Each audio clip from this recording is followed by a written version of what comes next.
That's the strange thing. In there's been so many changes in my time in television, but the role of the presenter hasn't changed a whole heap. It really hasn't. You need to evolve, obviously, but all the same principles apply when you're presenting. Your job is to relate to your audience, engage your audience, and that has always been the case.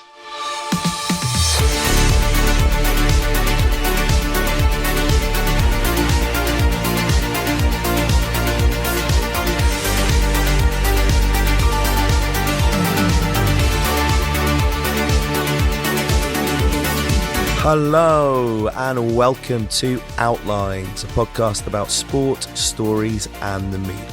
My name's Owen Connolly, hope you're well. It is great to have you listening. It's great if you can hear me at all, actually. I've lost my voice over the last few days. It's flickered back into life just a bit today. Still pretty strained, so not exactly conducive to great podcast introductions. Still, we plough on. I am well aware, if you're a regular listener, that this episode is already pretty late. So keen to get it out there. It is well worth the wait though. So let's get into it. These are a huge few weeks in UK horse racing. The Cheltenham Festival, the peak of the jump season, is on now as this edition goes out. The Grand National at Ep30 is less than a month away. And all the highlights of the summer, the Derby, Royal Ascot and the rest, are fast emerging on the horizon. And if you're in the UK, our guest this time will be there to guide you through all those big moments and more. Ed Chamberlin has been the face of ITV racing since 2017, fronting some of the most watched free-to-air sports coverage in the country, with over 1.8 million viewers tuning in for Cheltenham last year and more than 5 million watching the Grand National. He serves as the fulcrum of a serially award-winning production, and he went deep on the unique role of the live TV presenter in sport. He discussed the importance of intensive preparation and communication with his team, acting as a conduit between the racing community and a multi-layered audience at home, harnessing nervous energy in a live broadcast and letting the pictures do the talking. And he also discussed some other bits of his career, most notably his time as the lead Premier League anchor for Sky Sports. He compared the studio-based existence of a football presenter to life out on the racecourse and revealed what it was that ultimately led him to choose the latter. He explained why Des Lynam remains the reference for presenters to this day, explored what could be coming tomorrow, and set out how he's applying the lessons of his job to other professions through coaching. It's a really fun chat, and I promise I do not sound like this for the rest of it. If you're enjoying the podcast, please do subscribe, like and share any content you see out on social media. Details, as ever, are in the show notes for those accounts, as well as for the Outlines newsletter, which has had a bit of a soft relaunch over the past couple of weeks. Anything you can do to help spread the word is much appreciated, especially this week, right? I'm conscious, as I said, that this episode is off schedule. Apologies for that. I've really not been very well over the past couple of weeks. And I am a bit of a single point of failure for this operation. But we should be right back on track. Next episode, next Wednesday, and then fortnightly again from there. Some more great conversations coming up, beginning, of course, with this one. Here is Ed Chamberlin. So you've just come back from Liverpool. I mean, what period of your year are you in? Because racing's one of those sports. There are seasons, but there's also a sense that it's always on A somewhere and B some part of the racing calendar is always going. So we're coming in now, and as I'm sure we'll get onto Cheltenham, Aintree, and then kind of all the kind of feasts of the summer. But right now, what's your life like on the ITV racing side? So now would be full speed ahead to Cheltenham, really. We've been planning it for months. On the horizon is the Grand National, as you say, which is the biggest thing I present. I was in Liverpool yesterday hosting the launch of the Grand National, which is a very important occasion because that's a race that revolves around the city and the community. So we did a big launch yesterday, Chinese New Year, celebrating everything Liverpool, which was very special. Back today, I've got Kempton, I've got Kelso, I've got Sandown still to come before Cheltenham, but those 4 days are an absolute monster. And yeah, they've been in my mind since probably September, October time. Yeah. And what about the people you're talking to when you're at these meetings? Because, for the casual observer, yes, Cheltenham and particularly as a one-off day, the Grand National kind of really do kind of stand out. But obviously there is racing going on between those events. There's horses that are being run with those events in mind, or jockeys who've got their seat kind of that they're thinking about for those weeks in mind. But, they are working week to week and doing their day job. So how much for the people who really are kind of at it the whole year round, how much are they beginning to have their focus drawn towards those big kind of calendar defining events? Oh, they'll have their mind dominated by it, really. A little bit like myself in many ways. They'll try to block out the fear of injury. They'll be sitting on these horses at home in their preparation. They'll know who's going well and who might need a little bit more, and it will be very, very much dominating their minds. I mean, some people see it as a weakness of the jump season. I see it as a great strength. The fact it builds to this big crescendo, primarily at Cheltenham. And listen, it does dwarf everything from, we have a great period where we go November, December time, where they're big meetings in their own right. But once you get past those big meetings at Christmas, you get to Cheltenham at New Year's Day, and then I feel freed up to talk about the festival from then. The build-up begins then, and it all builds to it. The summer is slightly different. You just have these. Royal Ascot's huge, obviously, but you have other big festivals that follow along nicely, from Goodwood to York to Ascot and so on. But I think if we're being honest, the jump season is all about 4 days in March at Cheltenham. Yeah, you mentioned that you're freed up to talk about it, in narrative terms. Yeah. How much is this part of the season about balancing the excitement and obviously the sell for ITV with the audience that you're dealing with kind of all the time? So, I mean, that's a really good question, because that's a key part of what I do and what I train actually as well, because every show is different. I think one of the things I love most about this job is that every week is different. When I presented the football, it was different, yes, but I was always in a studio at either Old Trafford, the Emirates, the Etihad. Generally, it was the big clubs you'd go to. In this job, every week is so different. Every show is so different. Every show I have to think to myself, I have a sort of checklist in my head of how I approach it. And the first thing is, what is my audience? And my audience is very different in the middle of the week to is it at the weekend. It's very different from a big day at Cheltenham to it is at a day at Kelso, where I am a week on Saturday. And you have to adapt the way you present accordingly. And then you think about what your tone is, you think about what the storylines are, and so on and so forth. So you attack them all very differently. Like, I'm looking at Kempton this weekend, which is what I've been preparing for this afternoon. And the storyline for me is it's the last chance saloon, really, with horses going on trial for Cheltenham in a few weeks' time. What's my audience this weekend? Well, Saturday afternoons is generally a pretty relaxed audience that want to be entertained and probably had a long week at work. And there's a lot, as there is a lot of the time at the minute, there's a lot of rubbish going on and people are having a tough time. So you want them to have fun on a Saturday afternoon and hopefully enjoy what is a sport being presented on an entertainment channel, don't forget. Yeah. ITV is very much an entertainment channel, and that's the way we have to go about it. Yeah. How does that compare? We'll talk about the racing audience more specifically, or the ITV racing audience more specifically, kind of as we go. Yeah. But, you mentioned your time at Sky there, and it's an interesting point of comparison, because when you were with Sky, for the most part, you're presenting one competition, and the audience you get week to week, even if it's different teams, they know the context, they know the stakes, they know, this, that, and the other. And there are casual audiences in football, but, around the summer tournaments in particular, you're not covering those. Your only concern is this. It's the biggest thing. It's the thing that everybody else in television wants to have, and you've got a kind of sense that you've got a uniform understanding of everything, and you can get deeper into analytics or the kinds of stories that people want to hear from the pundits or whatever. But from your perspective, it's a similar job kind of week to week, I guess. Yes and no. I mean, I know there's the big games and the big games, but Yes and no. The bigger the game, the easier it was, actually. The bigger the game. I'm a great believer in presenting. The bigger the game, the less you need to say. It sort of tells the story itself, and any good presenter doesn't need to talk too much.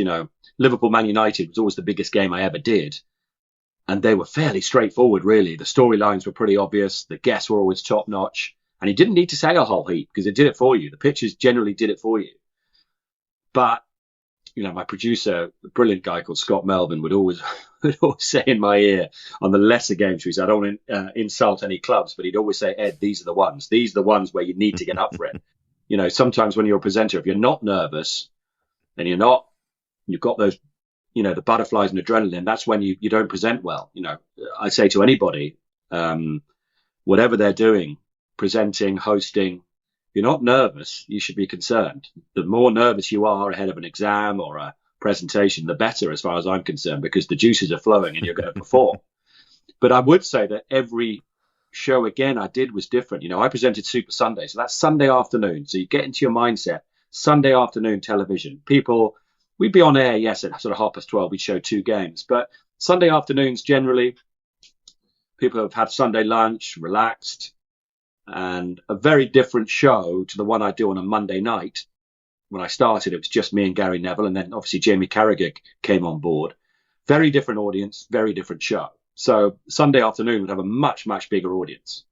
Man United, Liverpool, Man United, whichever way around it was always the biggest audience. Monday night's audiences were actually quite small. You'd be amazed how small they were, really. But that was a very technical show. That was very much geared at the full-on football fan. That first hour, 7 o'clock till 8, we'd rehearse religiously. And it wasn't a show to kick back, relax and enjoy, because it was pretty full-on looking back at the weekend, which wouldn't have worked on a relaxed Sunday afternoon. So you'd be I present very differently from Sunday to Monday. It was always very different, yes, but you are right, because all I did was the Premier League, so the storylines would follow from week to week. I never presented really. I did a few Champions League games, but not a lot. I never did any of the cup competitions. I was purely the Premier League presenter. That's how they wanted to brand me, and that suited me down to the ground. So, the storylines went from week to week, but the shows I did, you try and approach them differently. That makes sense. Does that make sense? Yeah, no, it does make sense. I mean, I was just thinking that Sky, I don't want to caricature here, but I feel like you only get 1 or 2 kind of, that wasn't very good season they let you have at half time. A few times I say things like, that's a 45 minutes of football that won't live long in the memory. You never used to say that was absolutely terrible, but you'd intimate it. But let's talk a little bit, because about the nuts and bolts of your job. You mentioned you're prepping for the weekend now. What does that involve for you now, and how does that kind of compare from meeting to meeting? Crikey, shatter a few illusions here. I mean, my mates used to think Monday night football, you used to just tip up 6 o'clock in the evening and just talk about football and get on with it. When I explained what actually went into that show, I mean, that was intense. We would be preparing for that all week, and Gary Neville used to be up at 4 o'clock in the morning. So you'd wake up, I'd get up at a normal hour and be inundated with WhatsApps, emails of what we were going to do. And listen, racing's not dissimilar the way we prepare. I'm a thorough preparer. I'm a person who believes if you're going to perform, you've got to be properly prepared. The skill in my job is once you've done that preparation, you don't need to use it all. You're just picking and choosing. Richard Hoyles has a great analogy, when you take your set of paints to paint the sunset and you're desperate to use the new paints you've been given for Christmas. Well, if it's a pink sunset, you can't use your greys, your blacks and your dark colors. You've got to forego those and paint the sunset you're given, which is reds and pinks and so on. And presenting's like that. I've got my prep book in front of me here, and I can show you visually, that's my prep for the big race last Saturday at Ascot. If you're listening to this, you won't see that, but it's just a page full of colour and notes and scribbles and all sorts. And I'd probably use, I mean, looking at it now, I probably used, thankfully, John Bon won it, who I've done most of the preparation on because he was the headline act. But I'd still only probably use 10% of what I prepared there. So Yeah. the way my week works, every week's different because sometimes I've got shows on Tuesday, Wednesday, Thursday, midweek festival. But general week where I've just got a big show on the Saturday, I get back the previous weekend, I take Sunday off. Sunday's very much family day. Monday, I start to reflect on that show. I always watch back what we've done and take a bit of feedback. And then I go into a production meeting at 11 o'clock on Tuesday with the whole team and basically give my feedback on the weekend, what was good, what was bad, what worked, what didn't work. And then we throw it forward for the next weekend and ideas of what the stories are going to be. We start preparing VTs, we discuss topics and people and all these kind of things. And then from Tuesday onwards, it's always in my mind. This week was different because I had to go up to Liverpool to do the Grand National launch. But even driving up there, I'll be listening to something or a podcast. And sometimes I'll just have an idea in my head. And sometimes I actually stop the car and write it down, little lines and little ideas. So it's constantly in my mind. And then on Thursday, I'll speak to my editor, Richard Willoughby, who's just, he's won a couple of BAFTAs, so that's how good he is. And we'll start to finalize things. He'll send me a script tomorrow afternoon, Thursday afternoon, which I'll put together into this red and black book I've got and partly into my iPad. So I will head to Kempton on Friday, pretty well prepared. I'll have done all my stats. I have Tanya Stevenson, who used to work at Channel 4, who's an absolute genius of a lady who does all my stats. And then I'll probably go to Kempton if I want to meet the chief executive. Relationships in racing are very important. And then I made a rule when I joined ITV that everyone has to be there at 6 o'clock the night before. We have a production meeting, 6 o'clock at the team hotel. And then eat together, drink together, bond together, try and create that team ethic. You can do what you like, but you need to perform the next day. I'll come down on people a ton of bricks if they've had one too many or been out too late. So, it's all about the show the next day. And I sleep better. I'm letting you into a few secrets here. I sleep better on a Friday night before a show when I'm prepared. So that Saturday for me is all the newspapers I get delivered. ITV get me all the newspapers. My notes are done. I watch the opening show on a Saturday morning and I just tinker really and talk to people and get together with my pundits, my team on the day. So on Saturday, I know it's Tom Scudamore and Mick Fitzgerald, and we work together as a team. Hopefully we'll work on TV. And then we've done some mad openers. Sometimes, I've jumped out of planes. I've done all sorts of mad things at the start of a show. So I'm never quite sure how a show will begin, but that's how it's pieced together during the week, if that gives you an idea. Yeah, for sure. What's an analog, a decent analog for your role? Because you're obviously not running the broadcast and you're not kind of, in a sense, you're not in charge of what the output is, but you're the point person and you're obviously the visible person to everybody at home. How would you compare it to someone in a non-broadcast world, sort of what that's like when the whole thing depends on you. If you wander off in the middle of a live broadcast. I have chief executive elements to it in a way. If I'm honest, when I was doing Monday Night Football and Super Sunday, I was a pretty small cog in a giant wheel there. Mm. And I was inexperienced. I was very green. I got thrown into that. I really did have imposter syndrome. Anyone who in a job who has imposter syndrome, I know your feelings, because I felt like that when I first went into that job. I was not ready for that. It came very quickly, and I learned on it very quickly how the way to do it. And it was sink or swim, really. It really was. But ITV's different. I went there. I was obviously quite a high profile recruit. The bosses there, Niall Sloan and Mark DeMuth, put a lot of faith in what I thought was a pretty moderate football presenter, but they obviously liked something I did. And they handed me quite a responsibility. Now, I picked the team, a lot of the team that we've got now. We're all still together, really.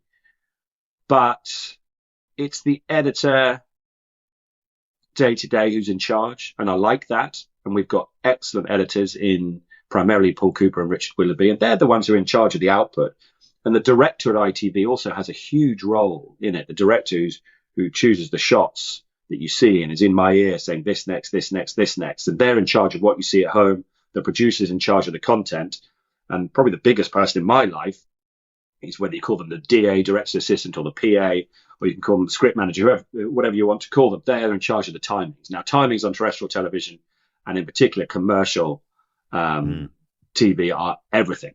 Timings dictate everything I do. Like, I could be talking to you now, and on a show on a Saturday afternoon, I have someone counting in my ear when we need to get to something else. You've got to hit breaks. You've got to hit the end of the show. If we go 1 second over, they won't stay on me. They're not going to be losing a second of the chase. I can assure you to listen to me. So timings are very important, and I'm really big on team. You know, I say I've got chief executive elements. They are just elements, because I'm the face of it. But I want everyone to have a say. I want everyone to be in that production meeting the night before, whether you make the tea or whether you're Sir Anthony McCoy. Everyone has their say on ITV, and we are very much a team, and I'm just part of that. Yeah, is some of that a function of it being a rolling thing? As you say, you know, a lot of your work at Sky, particularly Monday Night Football, you are in a studio and everyone knows the way there. Everybody knows, you know, knows their way around. Whereas you're having to do physical setups, and yes, the courses will be familiar, but the conditions might not be familiar, and things might change on the day, and what have you. Does there have to be a bit more cooperation for that reason, basically? That's why the team is so important, because I'm so reliant. I mean, you know, I've only talked about the production team. On top of that, we've got the sound, the electricians, the floor managers, who are all part of it. I'm so reliant on them. If my sound isn't working properly, if I can't hear the guys in the truck who are giving me the instruction, I'm absolutely snookered. And we work with NEP, who are fantastic, and they take unbelievable pride in what we do on ITV. They really do. And I'm always asked, you know, how I stay motivated week to week. We're in our 10th year now. How do you stay motivated to do it every week, week in, week out? And the answer to that question really is you don't want to let anyone down. I don't want to let down those guys I've just referred to.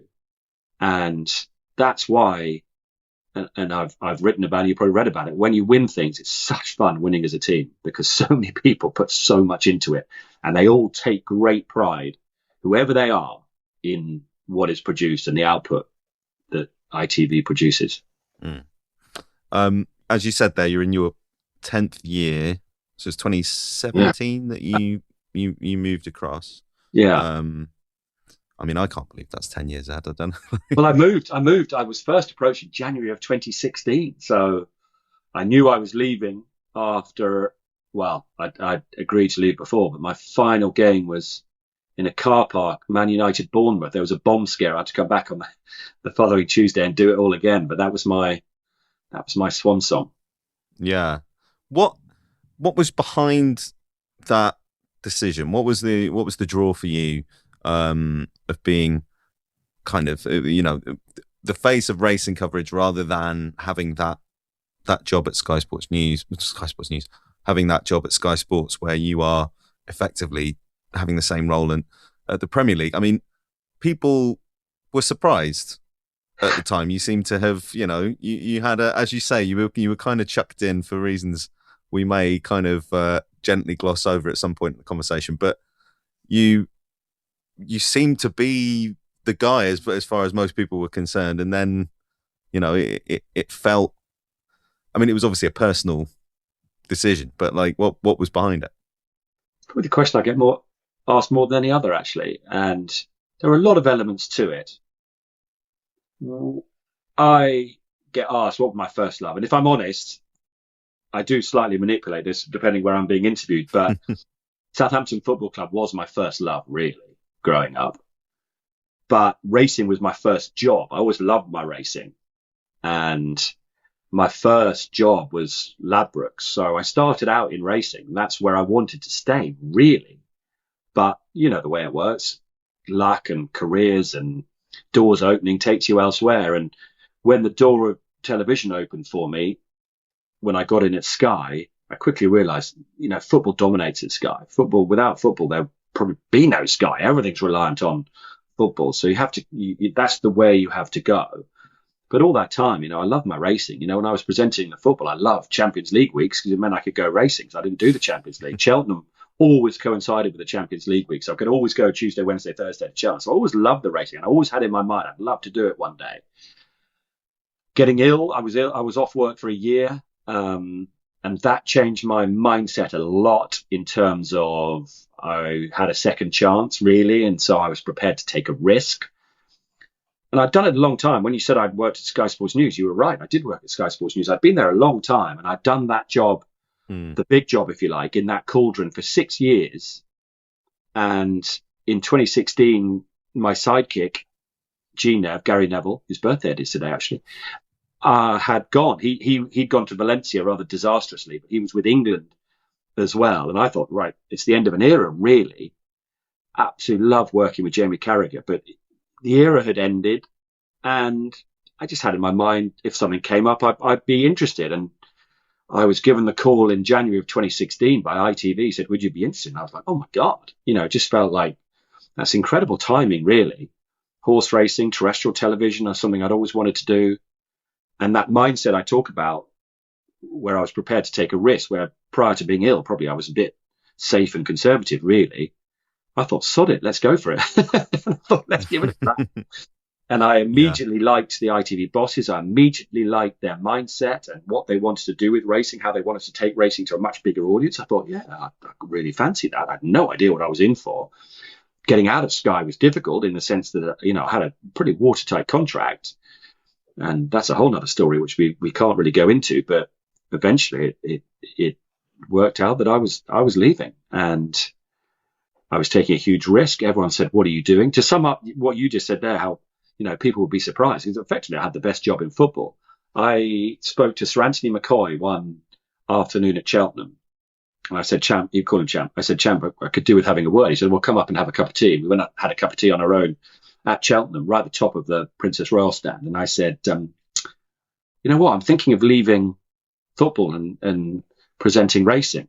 He just laughed and said, don't be so stupid. So that was someone immersed in racing, and that was sort of an attitude. And I said, you know what? I really fancy it. And so I did it, and I have no regrets whatsoever. Yeah. And suffice to say, your stint there a bit longer than poor Gary Neville's at Valencia. Yes. Yes, I'd like to say a little bit more as well, bless him. Yeah, forgot that had happened. But the shift then, the transition, because you're taking on a lot then. I mean, you obviously know something about the racing community, and we'll kind of get into that. But as you say, you're moving from Sky Sports motivated audience, subscribers, etc., etc., etc., to people who might be flicking around on a Saturday afternoon, which, can often be a bigger audience, and particularly at that time, kind of slightly earlier in the digital era, maybe would have been on Sundays. And then also the peak audiences around the big events. But, you're carrying a different budget, you're carrying a different expectations around what that budget can deliver, what it means for everybody if racing's not a success on ITV, etc. Oh yeah, absolutely. What were the first things, I guess, that you learned in making that transition? So, my main motivation, really, I was obsessed by the Grand National from an early age. The thought of presenting the Grand National was a massive motivation in what I was doing. And when you think of the biggest game in football I'd ever present, yes, I did a World Cup final in South Africa in 2010, that was. But the biggest domestic game would get to maximum 3 million viewers. And I was going to present a Grand National, which you'd hope would get towards 10. So that was a big motivating factor. And the challenge I had that you referred to was a big one, because ITV had taken a huge risk. They'd taken a huge risk on me. They'd also taken a huge risk on taking the sport back, a sport they hadn't broadcast since Bruff Scott days, crikey, 32 years ago. And Channel 4 did a magnificent job and were very much part of the furniture for many people in their homes. Channel 4 Racing, what a sensational product they were for such a long time. But at the time we were taking over, they'd had a tough 4 years. The production company had changed. I didn't know a whole heap about it, to be honest, because I was so immersed in the football. I didn't know that the production company had changed. I didn't even know that there was a chance that Channel 4 might lose the rights. But ITV obviously fancied it. Largely, a lot of it was because advertising had opened up, that you could have bookmaker advertising, but also the numbers. I knew the numbers that Channel 4 were getting, and I knew that ITV, just being one further up on the list from 4 to 3 makes a big difference. And I thought, we could improve on. The numbers had dropped significantly. I think that was well documented at the time. And I thought, yeah, we can do this. And that was what we were going to be judged on. I am judged and we are judged on numbers all the time. And a couple of things have been difficult because those big audience don't really exist anymore on the Grand National. The Derby's been difficult for us, but everything else, Cheltenham Festival, Royal Ascot, York, Goodwood, the day-to-day stuff, the numbers have been great, really good. And at a time when TV audiences are really struggling, sport still resonates. Live sport in particular still resonates. And our numbers have been pretty cool, actually. So that was the pressure I had. That was the task we had at ITV. That was a big leap for everyone involved. And it didn't start well at Cheltenham on January the 1st, 2017. It didn't go particularly well in the monsoon, but we won a BAFTA for our 13th show. Our 13th show, the Grand National in 2017. One for Arthur, one for Scotland, and we won a BAFTA for that show. And when, as you know, when you win a BAFTA in TV, you're established and you're off and running. And that was a huge, huge moment for us in terms of validation and I suppose the gravitas and the respect we got from that was a massive turning point. It felt like. Yeah. Did you when you made that choice? Did you have to be all in on it? This wasn't you going from I present the football on Sky Sports to, well, I'm doing the racing, but hey, I could pop up at the World Cup, or I could freelance doing something else. This was you are the face of racing. Now you're making that jump with both feet. I did, absolutely. And hopefully you can tell by the way I prepare that I'm very thorough with these things. So I left football when Leicester won the league and that the season finished with me with Man United, Bournemouth. And then I just immersed myself in racing, which I didn't need to do. In hindsight, it was a bit of a mistake, actually. And I thought, crikey, I've been in football for 20 odd years. I don't know any of these people. So I went everywhere. I went over to Ireland to meet Aidan O'Brien, because I knew full well he was probably going to win the Guineas in a few months' time. I've never even met him. I'd never shaken his hand. It was important that I met him. But I needed to meet everybody from the big guns to the smaller yards. I traveled the length and breadth of the country, immersing myself in it, trying to learn, really, thinking I needed to know everything. That was actually a mistake, because my job was to broaden it. My job was to ask the questions people at home, people in the pub wanted to know. I didn't need to know everything. And now, yes, I know more than I did then, but I still try and ask the questions that people want to know at home. I know full well that there are better racing presenters than me. I mean, Nick Luck is a doyen of a racing presenter, Lydia Hislop, all these guys, they're brilliant racing presenters. That's not my job, though. I'm a sports presenter presenting racing. My job is to make it relatable and relevant. So sometimes the less I know, the better, really. And that might, some people in racing, immersed in racing, might find that slightly annoying. You're often accused of dumbing it down. Well, no, we haven't. We've just hopefully made it popular. And sometimes I always liken it. This might seem a bit daft. I liken it to two things. One, I often get told, you need to do this, you need to do that. There needs to be more this, there needs to be more that. You don't do enough betting. Well, I say to them, that's what you want. Fine. And what I want is almost irrelevant. What you're trying to do is make it appeal to as many people as you can. You want racing to be for everybody. If you're a property developer, do you develop a flat to the way you like it, or do you develop it for the mass audience, for as many people as you can to like it? That's what you should do. And racing sometimes, I think, it's a little bit like when you first liked a band. And I remember really liking Transvision Vamp, which is a bit random, I know. We're going back a long time. But then Transvision Vamp became popular, its audience was broadened, and I was like, damn it, I don't like them anymore. And racing can be a little bit like that. Yeah, were Transvision Vamp ever that popular?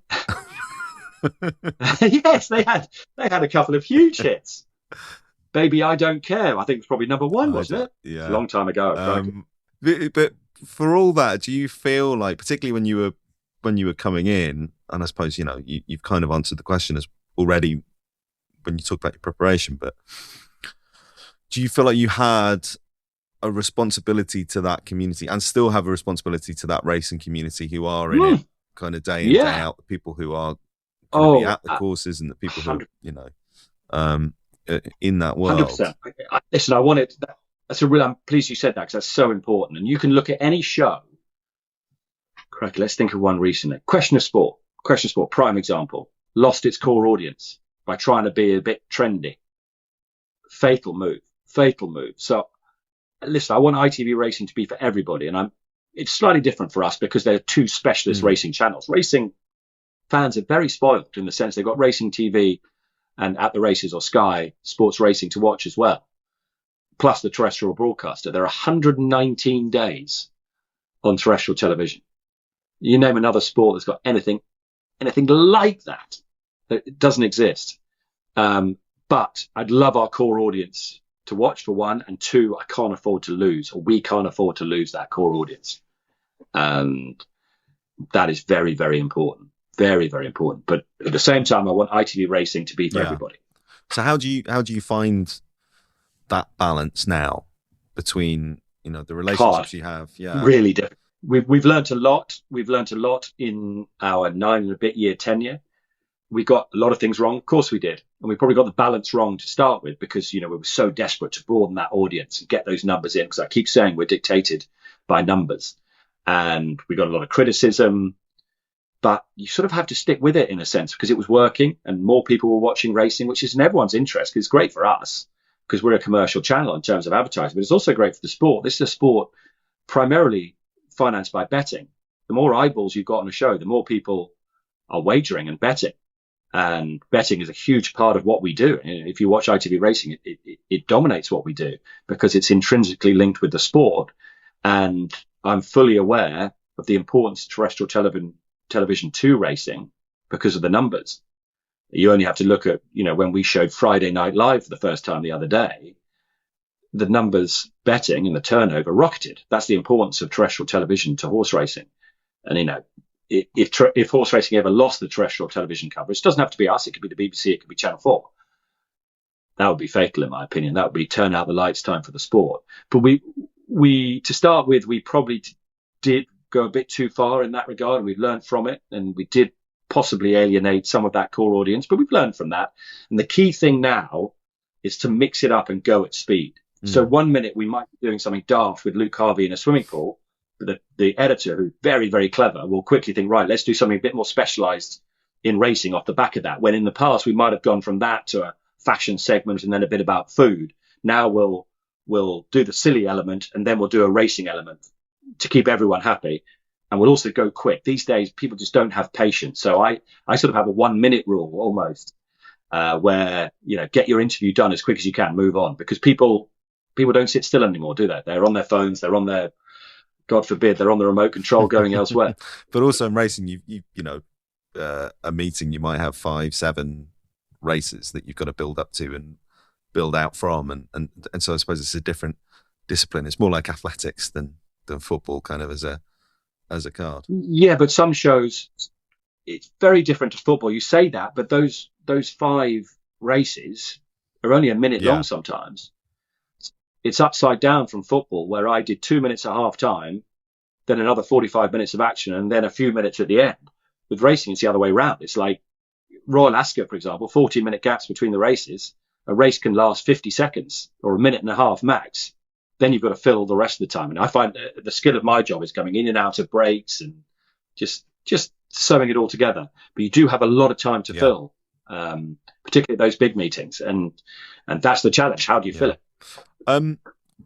You've talked about the audiences that get driven to through terrestrial coverage to bookmakers and all the rest of it. But the other audience that's grown in your time at ITV is the one going to the races, because that's gone.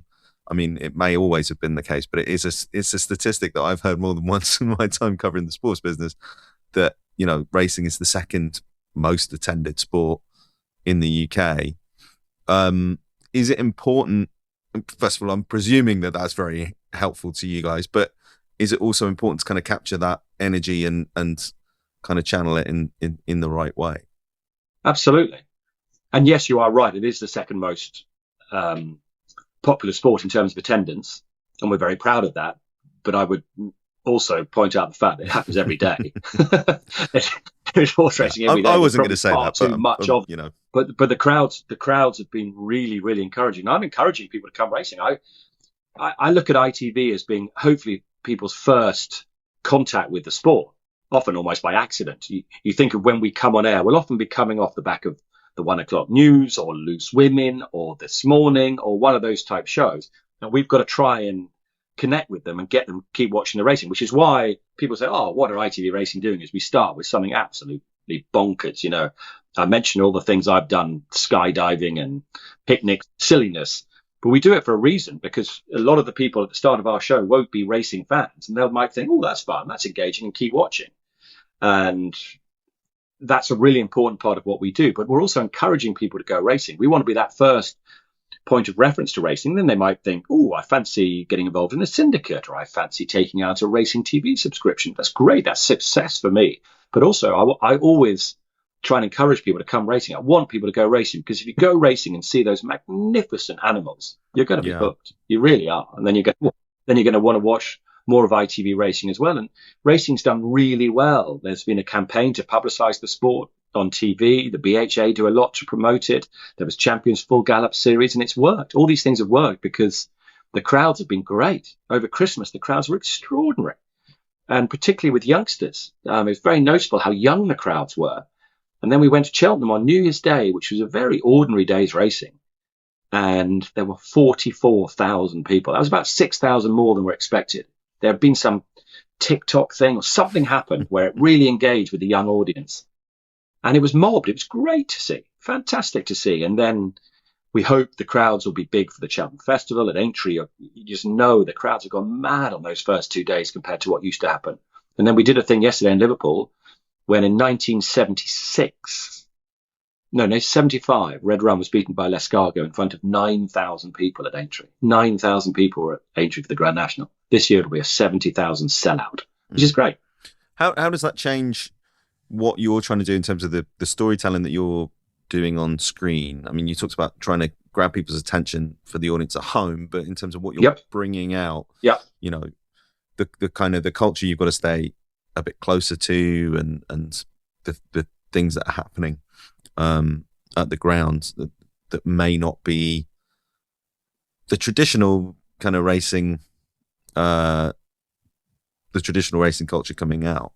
You know, how do you do that from your perspective at ITV Racing? What's the kind of coordination between, you mentioned the PHA and also organisations like the Jockey Club, who own a lot of the courses? You know, how are you trying to make everybody feel like they're a part of the community and that's being expressed on the telly?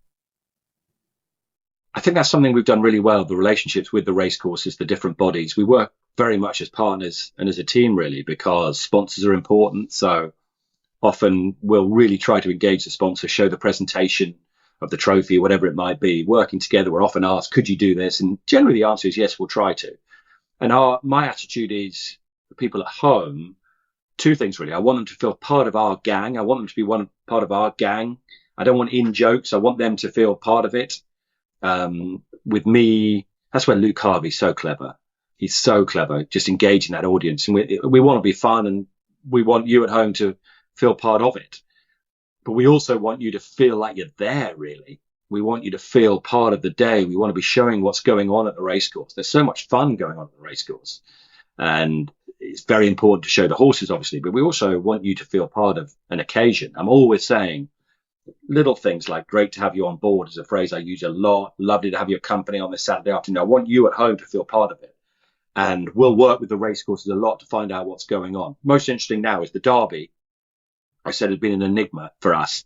And it's really fallen down in terms of its stature in the sporting world. Well, the Jockey Club now are trying to revive that. They've said enough's enough. We're going to try and get the Derby back to where it should be. And I admire that enormously. We'll now work together with them to show off what they're producing on the day. So we will want you watching the Derby to feel part of it. So we'll show what's happening in the Derby Fest. We'll show what the local community are up to. We'll show what the youngsters are up to. We'll show what's happening in the smart end, if you like, and really try and make you feel part of that day.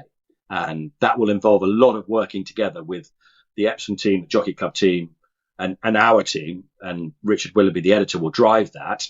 But I think that's something we've done really well. And I have this mindset on TV, and there's another thing we've done, is if you see someone, I should be able to name them. So I have someone employed to find out all the owners' names, very important, and who the groom is who leads up the horse, the stable staff, basically, and involve them in our show. And I'm really proud of what we've done with that as well. So hopefully everyone feels part of it. I mean, there are occasions, where those two audiences might diverge, or different parts of the racing audience might diverge, and there is a depth of understanding. It's not always good things, and we're talking in jump season. Oh. Sometimes you lose horses in jump races. There are things that are really harder for a casual audience to get their head around, and the people you might be sharing the time with at the course who kind of lived with this culture and understand what the realities of it, I suppose, a little bit more intimately. So how do you feel like your job changes or shifts in that moment, or is it a part of the same job? You're a conduit between those two worlds, I guess. Gosh, I mean, for starters, I suppose it's a lot more than two worlds. I liken our audience, again, showing my age, our audience on ITV is a little bit like the generation game conveyor belt. And all along, you've got everything with the cuddly toy and all these different things. Our audience is a little bit like that in the sense that at this end, you've got people who watch racing day in, day out. In the middle, you've got people who just dip in and out the odd week. At this end, you've got a person who's probably left the telly on by mistake or watches it once a year. How the hell do you keep everyone happy? That's the biggest challenge of the job, really, which is why you try and make something for everyone and you try and move at speed and you do all these different tricks. But gosh, you've touched on something very important there in the sense that, that's the hardest thing I have to do because it is a very dangerous sport, equine and human. And we've had some horrible instances and, I've got it wrong sometimes. I'd love to have back the way I presented the day when they protested on Grand National Day at Liverpool. I got it wrong. I got the story wrong that day and presented wrong. I got it wrong during COVID at Epsom one day when it felt like the most miserable experience being there. But I sort of forgot that at home, everyone was suffering and wanted an escape. They wanted to enjoy the sport and not have to worry about what was going on in the rest of the world. And there was me, an absolute misery at Epsom. And then Serpentine ran away with a derby. And I basically said, this is awful. And I got rightly slated for that. And I changed the way I presented after that. But the biggest challenge is things like an equine fatality. Unfortunately, it's part of the sport, and you have to explain what's happened. You have that social license is so important that you can never take all the risk out, but you can explain that everything possible is being done to reduce the risk. And the BHA do a great job in messaging with that and horsepower website and so on. But it's still, I can't tell you how horrible and difficult it is when in your ear you hear, I'm afraid this horse has died. And I've got to relate that to the audience. And it came to a head. It shows you the different attitudes. There was one trainer. We had a day when we lost 3 horses in the space of half an hour, which is very unusual. And it was a Sunday afternoon audience, sports fans primarily. And there was one trainer who wrote a piece saying Chamberlin was disgraceful, the way he handled it. And I was like, crikey. So I went to speak to him and said, listen, there's a lot of disgraceful things happening in the world, in the Middle East and so on. I don't think I was disgraceful on Sunday. And I just explained that on a Sunday afternoon, my audience, remember I said, know your audience, Sunday afternoon, would have been pretty horrified. And I said to him, I won't say who the trainer was, but I said to him, I'd much rather be too sympathetic than be seen as callous. And when you were there, it was horrible. It was really horrible. The atmosphere, it's like a balloon that had been pricked. The grooms were in tears. Yes, it's part and parcel of the sport. But you've also just got to get that tone right, particularly for the audience at home. Unfortunately, it is part and parcel of horse racing. Of course it is, but you've also got to, as the presenter on terrestrial television, you've got to be very sensitive to it. And hopefully I am. I try and learn. I try and find out who all the connections, names are, and so on. And I try and do it in the best fashion I can. But it's very, very difficult because I didn't have to do that in football, I can assure you. And I mean, whether it's news that's that serious or whether even if it's happy news, it's the result of a huge race at Cheltenham or it's the Derby or the National. You've got those moments are the ones where you're not just in front of your audience, you're in front of whatever gets clipped up, whatever ends up in the 10 o'clock news, whatever, you're kind of you're the first draft of that particular story that you're presenting, I guess. And that's the thrill of it, That's the one you want to get right. But I'm a great believer, those big moments, you don't have to say too much. We won our second BAFTA for Honeysuckle. And I said very little, really. The pictures did the talking for me. I hate watching events where the presenter talks all over it. Just, it's not radio, you know. When Rachel Blackmore came in on Honeysuckle, I basically just said, just look at this. And then you had the raw emotion again that didn't need too much explaining. And to be honest, I looked to my pundits because it was a very emotive story, because the winning trainer, had lost his 14-year-old son in a pony riding accident. And, you know, the pundits I was with would have known him well, and they were pretty much in tears and couldn't speak anyway. And you could just see in his celebration, I remember Henry de Bromhead punching the air, and I basically said, that is full of joy at winning, but it's also full of anger. You know, there was raw emotion there. You know, it was a tragic event, and it was all part of that event, and a real thrill to present, yes, but, you know, you just got to tell the story as best you can and just get the tone right. And, you know, I've been so lucky. I mean, I didn't think Aguero scoring that goal for Man City would ever be topped in terms of presenting. I thought that would be the best moment I'll ever get to present. But I tell you what, Rachel Blackmore winning the Grand National and changing sporting history, that probably beats it. That was unbelievable. And that was during COVID. There was hardly anyone there. But that was just a seismic event. And you come away from it thinking, you just think, I hope I got it right. Yeah. Yeah. And others are the judge of it. So you're heading into that run now, as we say. You've got Cheltenham will be, I think, a few days after this goes out, most likely, but it's a couple of weeks off now. When you know that the peaks can be like that in one direction or another, how do you get your head around the time on air? Is it just back to the same thing, preparing, having notes, knowing the information, and then just you can kind of be in the moment, I guess? It's so many different things. You know, I coach a lot about dealing with fear. It's a real thing, dealing with fear, because I will be really nervous on that first day in particular. I'll be really nervous every day. I'm even more nervous just before the Gold Cup. So that's the biggest thing of the week. So I'll think, right, be prepared. I've done a lot of preparation already. We had our first meeting about Cheltenham, planning for Cheltenham in October time. And there've been ongoing discussions all the time. We've already done our Gold Cup opening sequence. That's done. We've done all sorts of little different features. So I know, we call it in the can in television. I know we've got a load of good stuff in the can. That makes sense, which fills you with confidence going into it. I will be hopefully fully prepared. I will be on top of all the stories that are happening. And then it's a question of getting the storylines right, getting the tone right. Very easy, really, when I say know your audience, because everyone loves Cheltenham. Sports fans love Cheltenham. And you've got to capture things that are going on as best you can. The rivalry between the Brits and the Irish, the news lines. You know, it just brings a smile to my face. I absolutely can't wait, to be honest. Okay, well, something you've just hinted at there, which, you know, I know how these things go, but it probably would have been nice to spend a bit more time talking about it. But we'll get a reference in is the coaching that you've started doing. Oh, yeah. C-Sport communications coaching, is it? Have I got that right? Hang on, let me look at it.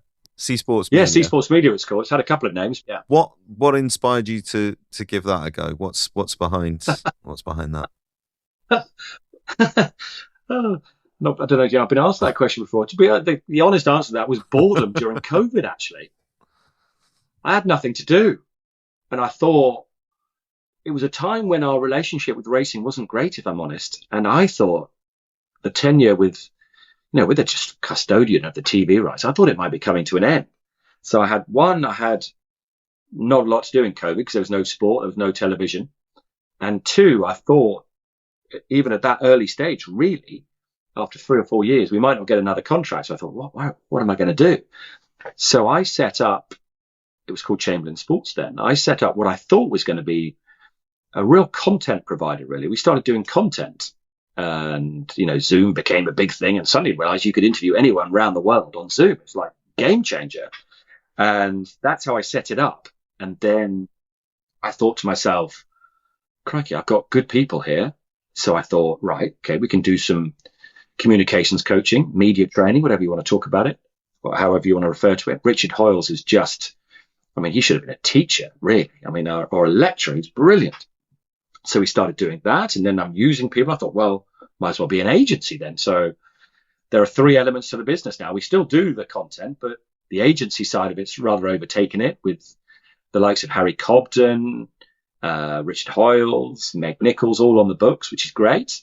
And we also do the comms coaching. And I've got Di Stewart on board, who I used to work with at Sky, and she's absolutely fantastic and very relatable. And she can teach a lot of people. She talks a lot about particularly what she does as a woman going into a room full of men, particularly golf days and that type of thing, how to hold yourself, how to conduct yourself, how to hold a room, how to conquer your fears. So she does a lot of that. And I talk a lot about dealing with nerves and how the same skills apply to presenting the Grand National to 10 million people at home. The same skills apply to presenting to 5 people in an office or a Zoom call. It's all the same. And Richard Hoyles talks a lot about preparation. We've found that it resonates with everybody, from wannabe presenters to chief executives to, I did someone's speech the other day in the financial world. I trained Mary Berry's daughter the other day as well. She was launching a book. I mean, all the same principles apply. So hopefully we can help. Do you feel like that's something that's changed in the time that you've been working in media, that the world's become more presentational, that everybody, you know, whether it's a Zoom call, whether it's having some, you know, people talk about personal branding and stuff like that. And, but everybody is more outward facing, more stuff is recorded, or more stuff is to an audience, or what have you. Or is that me as someone who's always worked in media in some respect, or no, you're right, having that perspective? I think the biggest change has been the growth of social media, really. I mean, I talk to a lot of young people who ask me, how'd you get into it? And so on. And I said, when I started, there was 4 TV channels and not much else. Now you've got, I mean, it's so, the dispersed nature of TV rights means you can get in at Amazon, you can get in at Netflix, you can get in all sorts of different places. And social media is a complete game changer. You can have your own podcast like this. You can have your own blog. You can just get yourself out there. And you need a bit of luck, of course you do, but you just never know. I got into TV via Bloomberg TV. The deputy head of Sky Sports happened to be in a hotel, some distant place, and was watching Bloomberg TV. I thought, that kid's got something about him, and got me into Sky. You just never know what pair of ears or what pair of eyes is going to be watching something you do. And social media, I think, is the biggest change, because people are presenting a lot, doing different things, and on Zoom, in the office, whatever it might be. And the thing from my point of view is it's dealing with the nerves and the fear, which is what I do most of, really. And we're going to do a series of, you know, dealing with fear, because people have fear in all sorts of different ways. Not necessarily walking out to bat in your test debut at Lord's, but that can be the first time you have to stand up and do a PowerPoint presentation in the office. It could be the first time you host a podcast. It could be a best man speech. And what I coach is the same principles apply to whatever you're doing as a presenter. And that's where I think the change has been, particularly the growth of social media, which is good and a lot of bad. Just on the, a lot of bad. I just want to kind of split that off into a couple of directions. The first, like, that sense that there's some value, you've learned some valuable things in what you do, which is an incredibly unusual job by most standards. But as you say, there are things that are applicable in almost every other job. How did you come to that conclusion? Is that through having started this independent company and having some time to reflect on it? Or is that something that's kind of dawned on you through other conversations with people in other functions? I mean, you know, you talked about your team quite a lot at the start of the conversation. Like, everybody is under pressure and has to kind of respond to pressure in a TV environment. I think it more of a point you just made there of people asking, really. It dawned upon me most when you open yourself up to that being a possibility of where you might be able to help people, and then you're asked a lot of questions of how you deal. I'm asked most how you deal in a what feels to you a big situation, and how you deal with nerves is a question I'm asked an awful lot, which I did my way. I hadn't really thought about it a lot until we started on this journey with C Sports Media. So it's more the point you made there of people asking and conversations that that's come about more than me suddenly having this brainwave. Oh, I'm going to suddenly coach people how to deal with live TV theory of the universe kind of thing. Yeah, it wasn't a sudden brainwave, I can assure you. I'm not that clever. The point about social media as well, I suppose, is that's changed people's expectations in terms of what presenting can be. It's changed a lot of aesthetics of what can, I see on my whichever feed it is, Instagram or TikTok or whatever, people holding the lapel mics to their as though that kind of aesthetic blurring and different signaling and all that kind of stuff is quite interesting. What is it? How do you take that stuff on board in what remains, a much more traditional, conventional TV program, for all that you kind of you innovate in one area or another? You need thick skin to do what I do. I think the biggest thing, the point I'd make about social media today with you is, and this is what I do a lot in universities, schools, just telling kids, do not worry too much about it. It's a totally false world out there. And I tell my ITV colleagues who are obsessed by what people are saying on Twitter in particular, or on X now, it's irrelevant. It's absolutely irrelevant, becoming more and more irrelevant. Our average age of a viewer on ITV racing, they wouldn't even be on these platforms. And I know presenters who will do a section and then immediately go to social media to see what people made of it. No, don't do that. Don't do that. It's irrelevant. Doesn't matter. As soon as you start broadcasting to social media, honestly, it's time to give up the game, because it's a totally false world. There's so much jealousy and horror out there. And I really feel I'm old enough and ugly enough not to worry about it. I used to. When I first did Monday Night Football, I remember my wife ringing me in tears because we were trending globally with the abuse that we were getting.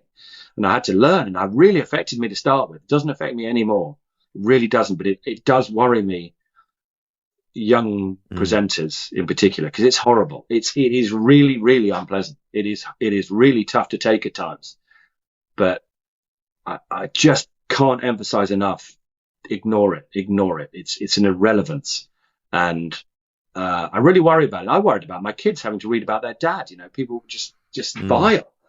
That worried me more than reading it myself. It's a really, really horrible out there, and people have got to be very careful and realize what a complete and utter irrelevance most of it is. It's something I'm very passionate about, and it really, really worries me, the effects of social media on people. That being said, and that those points being well made and well taken,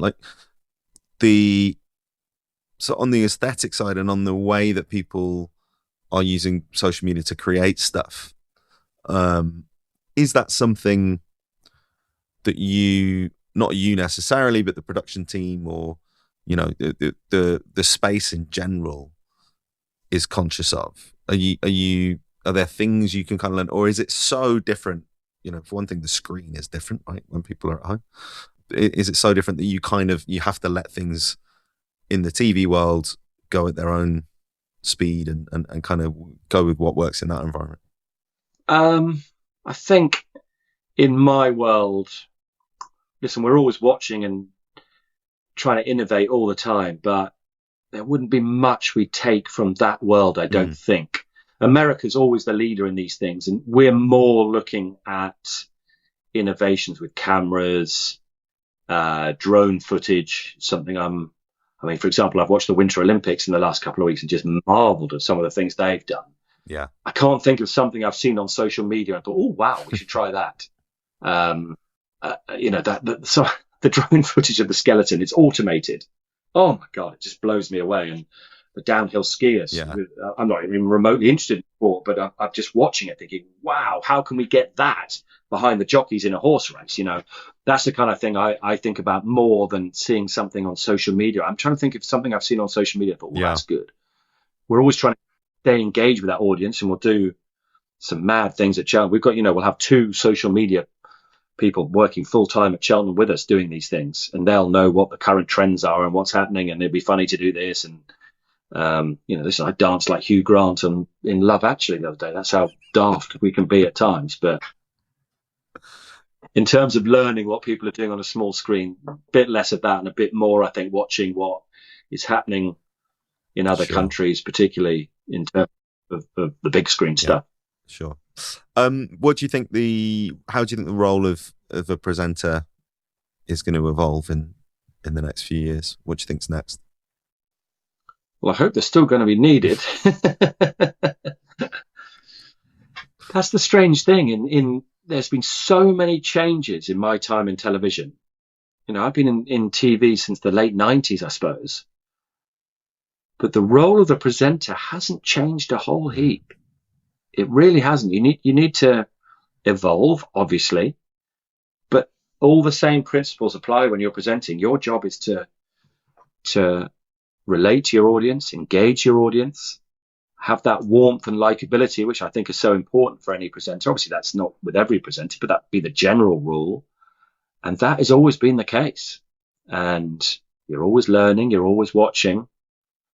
But hopefully the role of the presenter will stay integral, because I think people at home hopefully like it. They like that conversation between a presenter and pundits. And if you think about it, football is still presented exactly the same way as it was decades ago, with presenter and pundits.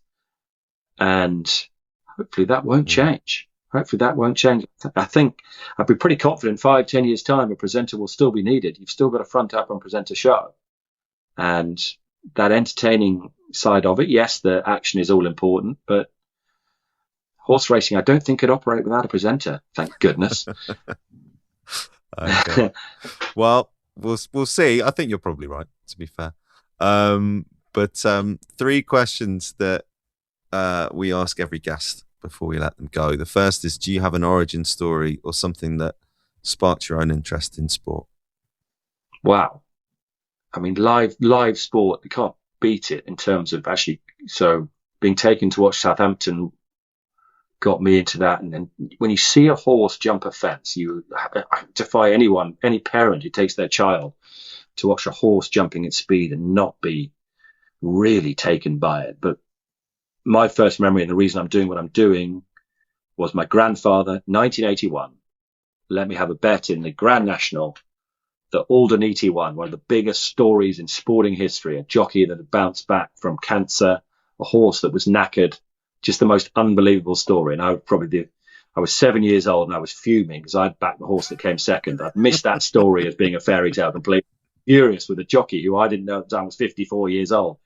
But I became obsessed with the Grand National. Then a few weeks later, Shergar came along and blitzed the field in the Derby. And then it was, I'm hooked. I'm hooked. What's your favourite piece of sports storytelling? God, we've been blessed with some seriously good stories and seriously good storytellers over the years. I mentioned it earlier. Des Lynam was always my hero growing up. And he had so many iconic moments. But I remember him, I suppose if one moment stood out, it would be him dealing with the bomb scare at Aintree. Because as I say, I was obsessed with the Grand National. And unflappable Des Lynam, was a bit flustered that day. And I remember the boss of the racecourse coming over and said, everyone has got to leave the racecourse, including you. Now, at the time, that felt quite dramatic, but now I know what it feels like to be Des Lynam. If someone came up to me on Grand National Day and said, everyone's got to leave the racecourse, including you, I'd be like, ah! And he was a genius at telling those stories, a genius. Shouldn't you be at work at the start of a World Cup? He had a gift, and I'm always teaching people not to say too much. Des made everything brilliant through sheer simplicity. Less is more. Grand National Day's best start to a show was probably when he just said, big day today. That's all he'd have to say, into an amazing VT. There's a lesson to be learned there. How much of that, as someone who's in that, particular trade, how much of that is natural? How much of it is craft? How much, preparation, all that kind of stuff? You don't get into that particular seat without doing all of those things. But you could give "Shouldn't You Be at Work" a try, and I don't know if it would necessarily come out. Is it kind of knowing your own personality, knowing how you project? What was it that he did? Because everybody talks about it, but it's somehow kind of ineffable. Hopefully, I've had my moments. I think things you can't teach are likability and warmth. Des had that extraordinary warmth where you just loved him. So that likability and warmth is hard to learn, but experience and getting a master of your craft is also important. And TV is subjective. Don't forget that. Anyone listening, TV is subjective. There's no right or wrong way of doing it. The way I like to do it is, particularly when I'm nervous on a big day, the less you say, the more likely you are to cock up, really. And make your life easy. Less is more. And any great occasion, let the pictures tell the story for you. If you catch me talking over great picture, then I'd be mortified if someone said you talk too much over something, because that goes against everything I believe in. I'm not saying I'm right or wrong. I just think, when the winner comes in at Cheltenham in a couple of weeks' time, I don't need to say too much. Let the pictures tell that story. And Des was the king. Des was the king of it, in my opinion. But it's subjective, isn't it? That's just what I think. What's a sports story that you'd like to tell or see somebody else tell? Cracking. Should have given this more thought, shouldn't I? An hour talking about preparation and we get to the very end. Yeah. What story would I like? So let's think about 2026. What story would I like to tell this year, or at least someone else to tell? When I started out, it would have been female jockey winning Grand National. We've told that story. I think I would love, more than anything else, and we've touched on it earlier with the efforts being made on it, I would love an underdog to win the Derby. I'd love the Derby to get some love again. Because the Derby's dominated by Coolmore and Ballydoyle, Aidan O'Brien. I'd love a complete outsider, a complete, almost unknown, an absolute fairy tale on Derby Day would be magic, because you can't buy that. You can spend all the money on the Derby, promoting it, getting people there, but you can't write the script. The wonderful unpredictability of sport. I'd love something really unscripted and unpredictable and a fairy tale to happen on Derby Day. That's what I'd like. That's my wish for 2026. If you could make that happen for me, I'd much appreciate it. Well, there you go. Whatever happens, Ed, we'll be watching it with you. I hope so. It's been a real pleasure. Thanks so much for your time. Absolute pleasure. I've enjoyed it. It's been very different. It's been good fun. You've made me think, which I don't often do. Fantastic.